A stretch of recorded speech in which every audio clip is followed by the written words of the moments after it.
I'd like to talk to you about the 5 things that I wish I had known about starting an acupuncture practice and learning acupuncture, and things that I would love for you to know now. So we're going to talk about those now. My name is Maya at Shinki University. If you're new to this channel, please don't forget to like, subscribe, hit that little bell to be notified when we have new videos coming out. It's completely free to you, and you can always change your mind. So let's get into it. The 5 things that I wish I had known about acupuncture before I had started to study it, and the things I wish I had known about going to business for myself. All right, the very first thing is work. I wish I had known how much work it is to start a practice and how much work it is to actually learn this medicine, because it takes years and years and years. Like, I'm not talking a few months, people. It takes a really, really long time to master anything in acupuncture and really become a force of knowledge and skill. And the first step in that is, of course, finding a mentor. In the States, it's a little bit more difficult to find a mentor, and outside of Japan, really. So finding someone, like myself or some of the other great teachers out there to teach you really fundamental basics, because when it comes down to it, the first thing that you need to learn about acupuncture is technical skill, and the last thing that you need to learn about acupuncture, technical skill. It's all about technique. The theory and all of that, really it comes later with practice and understanding, and the technical skill, it's there the whole way. So the next thing that I wish I had known about learning acupuncture and running my own business is how much time it takes. And yes, that's the best clock I can draw. It takes so much time. As I just mentioned with work, it takes a lot of time, so much time, to really become proficient in this industry, in any niche of this industry, in any practice. But especially with Japanese acupuncture, my goodness, does it take a lot of time. And if you're in Japan learning, they will force you to take time because they believe it's part of the learning process. Whenever something is rushed through, you get a rushed through result, which means that it's not quite as good as if you were to take the time. But I didn't realize that. I knew that it would be a lifelong career for me, but I didn't realize, that I would be doing this 15, 20 years later and still just feel like I had a good start. Like, it would be great if I was just like really proficient at this point. But, honestly, I feel like I've gotten a good start. Like, I finally kind of understand how far I have to go now, whereas before I didn't even understand how far I had to go. So it's taken a really, really long time. And, that's one of the reasons why I started Shinki University, is so that people from the very beginning, practitioners from the very beginning, can understand the breadth of the knowledge that they need to master, so that way they can start putting focused timelines and goals. And it's the other reason why I offer lifetime membership through Shinki University, because it is so important to have a lifetime mentor and coach guiding you throughout, so that way you can ask questions about techniques and skills and patience and whatever that you need. You can ask someone a question. Even if you don't do it for 6 months, you can come back in 6 months and say, oh my God, like, I just don't know.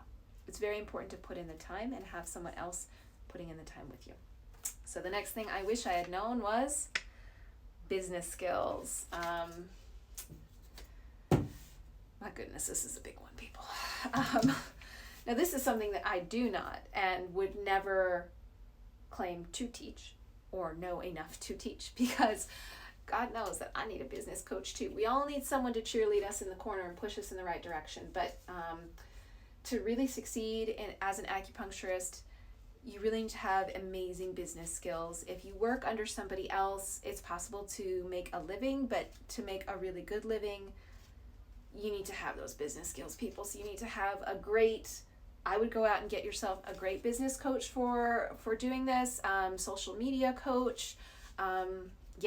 Just bring it. And I will be putting down below some of my favorite coaches, so that way you can kind of check them out as well. So if you want to check out my favorite coaches, just go look in the comments there below. All right, so the next thing I wish I knew, the 4th thing, is money. I wish I knew how much money. I wish I had known how much money it was going to take for me to do what I wanted to do, because my goodness, has it taken me a lot of these dollar bills and a lot of yen signs, man. Like, I've been to school in 2 different countries, people. Not 1, but 2. Thankfully, in the States, I didn't have to do the full length of the curriculum. I was able to skeeter by because I was really not wanting to do the full length curriculum. But it's taken me, just to transfer my license to the United States, just to transfer it, took me $20,000 and 5 years.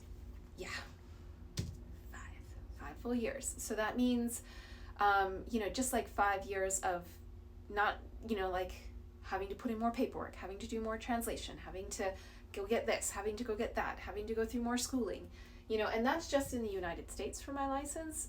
Before I did that, I had to spend $60,000 on school in Japan, which is way cheaper than it is here in the United States. And I've spent thousands of dollars, learning with my teachers and traveling, and lots more time learning with them, and lots more work learning with them. Like, it's taken a lot. Thankfully, I also worked at a really good clinic in Japan, at Acupuncture clinic with Taikenjo, and he was formerly a businessman, a very successful one, and so I was able to see firsthand all of the skills and hurdles it took in order to really make a clinic survive and to thrive so it can help more people. So, like, shout out to Taikenjo, you know how amazing you are, which is really amazing. So that's definitely something I learned while I was an apprentice, for sure, is those business skills.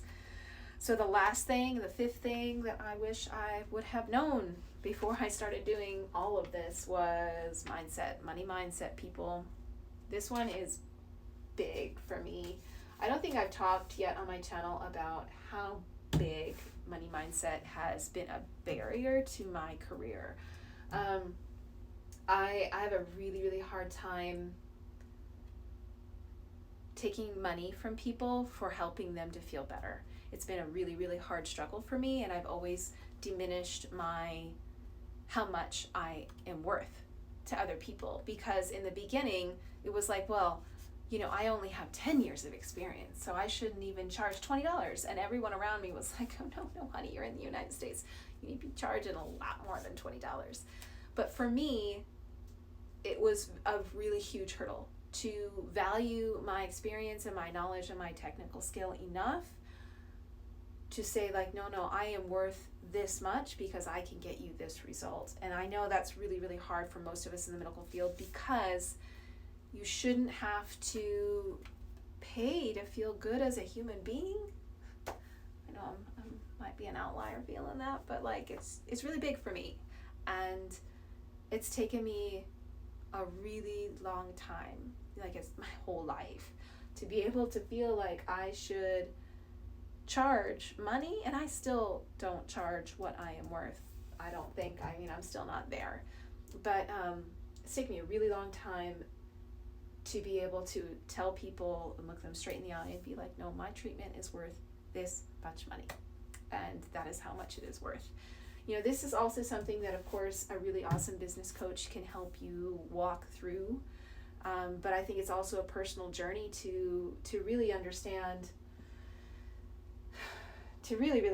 like, you need to get over it, and you need to get through those personal barriers that have created that mindset for you. And for me, I know it had a lot to do with how I was raised. I was raised with a real scarcity mentality. My parents were awesome, but that's the mentality that they had, and that's the mentality that, therefore, I have been blessed with, for good or for bad. And it's really been difficult to get through that in my business. But anyway, as a little bonus for watching all the way to the end, the last thing that I really think is important is versatility. Having versatility in our business, to be able to say, I don't know this, but I'm willing to learn this. I've been doing this for 40 years, but I still need to learn this better. I'm not sure how this can apply to this, but I'm pretty sure it can, so let's try it together, and being honest about that. There's no reason to lie about, hey, have you treated cancer before? Be like, no, but I'm willing to try. And I think it's really important to be honest with your patients, and for your patients to really understand what they should be expecting, so that you both have a great place to meet in the middle there. So versatility, money mindset, business skills, money. A lot of money, dude. It's a lot of money that you need in this business. Time, work. I wish I had known these things before I got into it, because I think I might have been a bit more prepared. I still probably would have gone down the same road, but I would have been able to plot it out a little bit better. So if anything in this video rings true for you, don't forget to hit that little like button then. You can feel free to subscribe to the channel. It's totally free, as I said before, and hit that little bell to be notified of future videos.